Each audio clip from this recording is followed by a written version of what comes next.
Big boss లో present Amardeep versus రైతు బిడ్డ అనే అంశము చాలా ఎక్కువగా ఈవెన్ సోషల్ మీడియాలో కూడా నడుస్తుంది.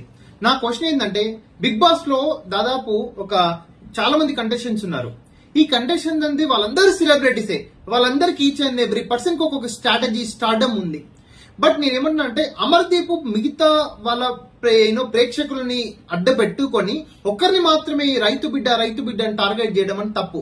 దానికి టీం మెంబర్స్, బిగ్ బాస్ లో ఉన్న టీం మెంబర్స్ సపోర్ట్ చేయడం కూడా క్వశ్చన్ మార్కే. ఇప్పుడు ఒకవేళ ఒక్కరినే కంపల్సరీ కావాలని టార్గెట్ చేస్తే అది క్రిమినల్ ఇంటిమిడేషన్ కూడా దారి తీస్తుంది అనమాట. సో ఇక్కడ ఇదే అమర్దీప్ పల్లవి ప్రశాంత్ వచ్చినప్పుడు అదే ఇదిరా పుష్ప ఇవన్నీ మాట్లాడుతున్నాడు కదా, మళ్ళీ శివాజీ వచ్చినప్పుడు సార్ అవన్నీ ఎందుకు మాట్లాడుతున్నావు? ఒకవేళ అమర్దీప్ స్ట్రేట్ గా అందరిని ఈక్వల్ గా చూసేటట్టు అయితే ఈ పల్లవి ప్రశాంత్ కి ఒక విధంగా, శివాజీ సార్ కి ఒక విధంగా ఎందుకు బిహేవ్ చేస్తున్నాడు అనేది కూడా ప్రేక్షకులు ఊహించాల్సిన విషయం.